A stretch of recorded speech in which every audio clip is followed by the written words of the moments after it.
Hi, I'm Nyesha McCauley, and you're watching AccessTV.org.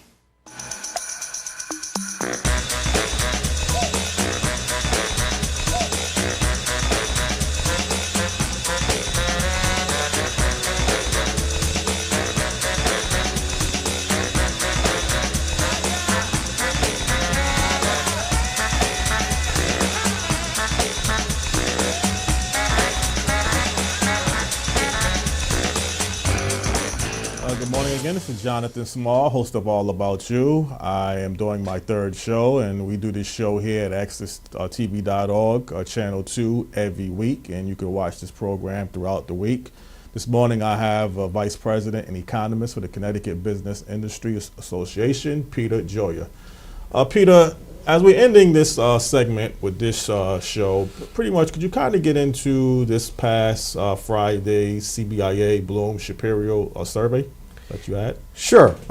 We've been very fortunate that we have members that do respond to surveys that we send out. I'm a little different in that I use survey research a lot in my research of the economy, and one thing that we've been doing for a dozen years now with the CPA firm of Bloom-Shapiro is a survey of Connecticut business. And we've got this survey, and it's available on the website for any of your viewers to see. And it's a survey of businesses across the state on economic and policy issues.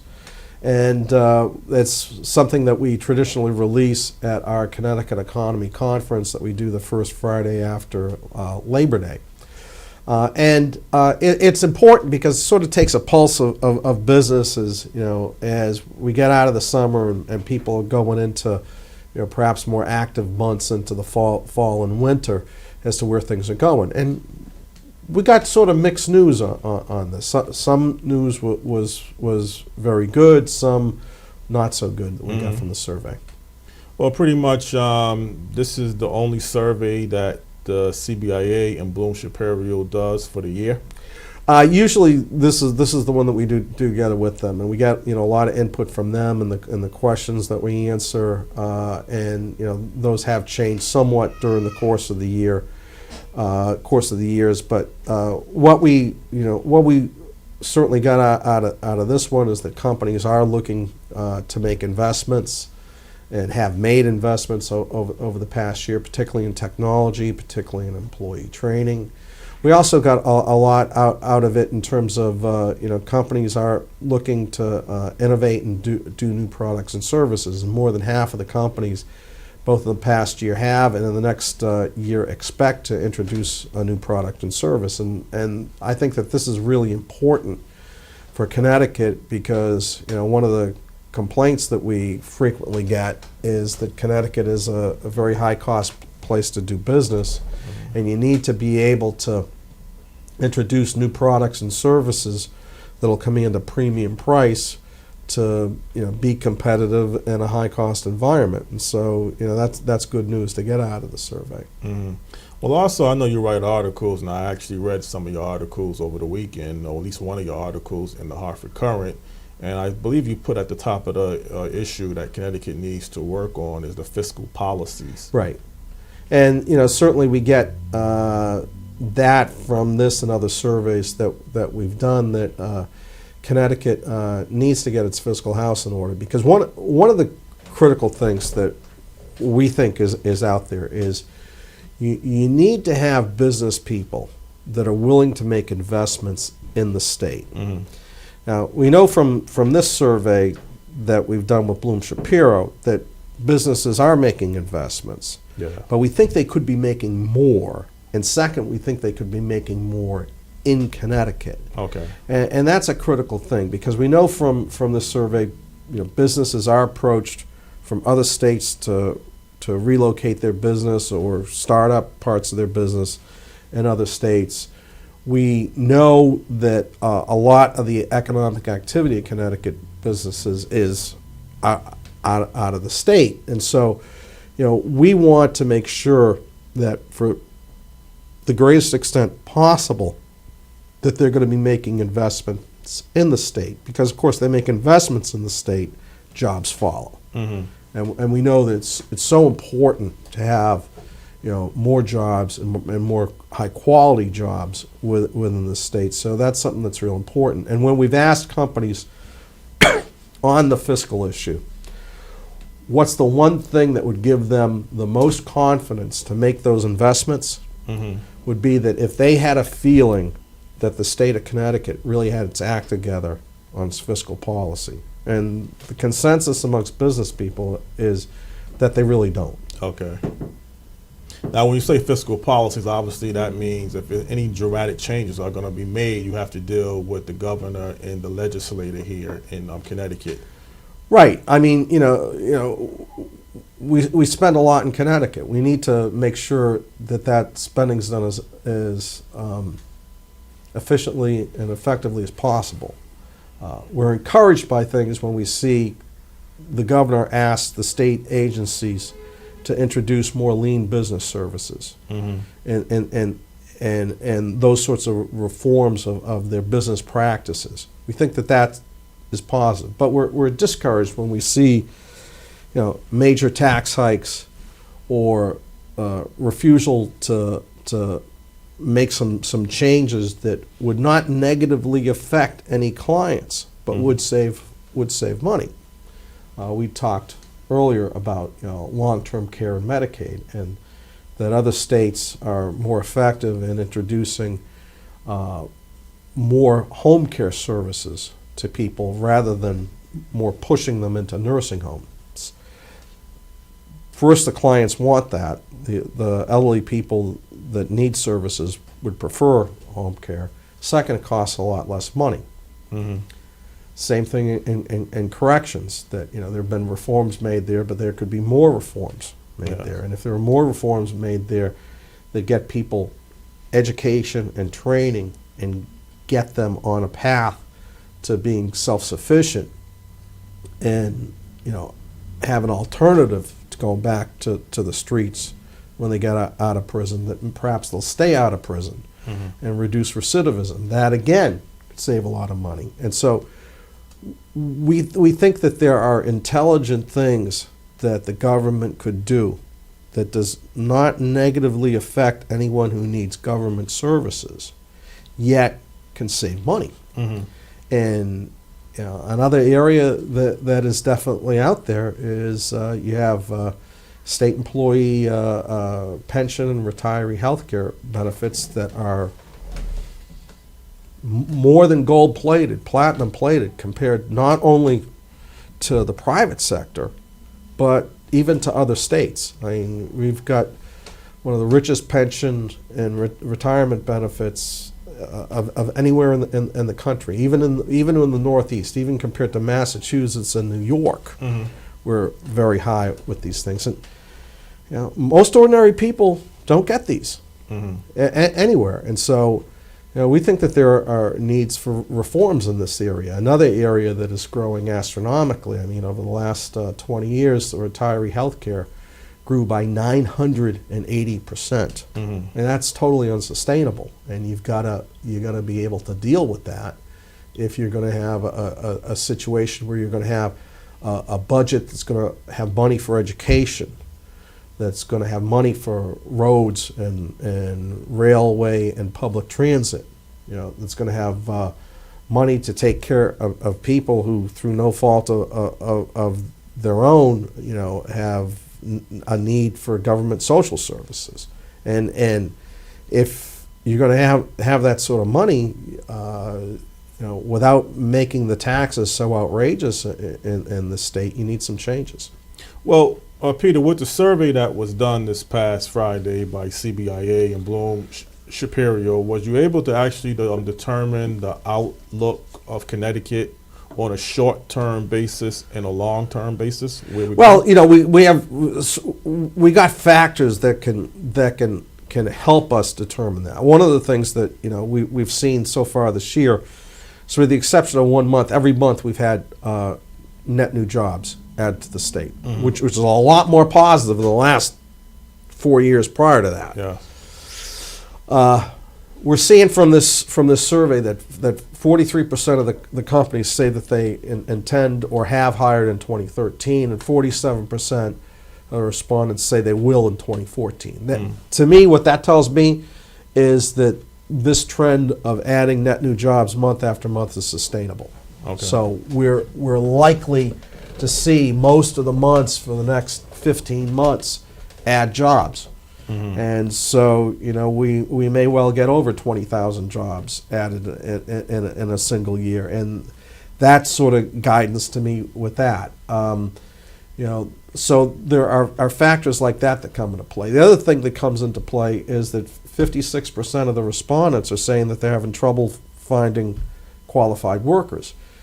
That tells me that, first we got to make a better effort at training and educating people. But if we do that, and we expand certain types of programs like we recently have at some of the community colleges for manufacturing skills training, those people are going to get jobs when they get out. Okay, because companies are looking for skilled people.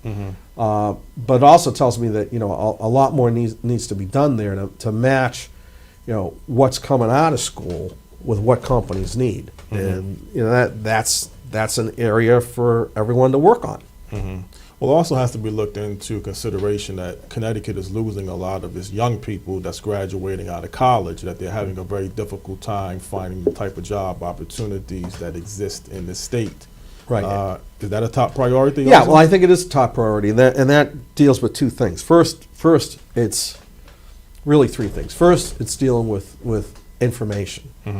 Tell kids that are in school in Connecticut that there are certain areas where there are a lot of jobs. If you want to get a high-paying job in the greater Hartford area, I mean, there are plenty of insurance companies that are looking for actuaries. So anybody who goes into actuarial science is probably going to get a job. Plenty of people looking to hire accountants. Plenty of people looking to hire skilled machinists,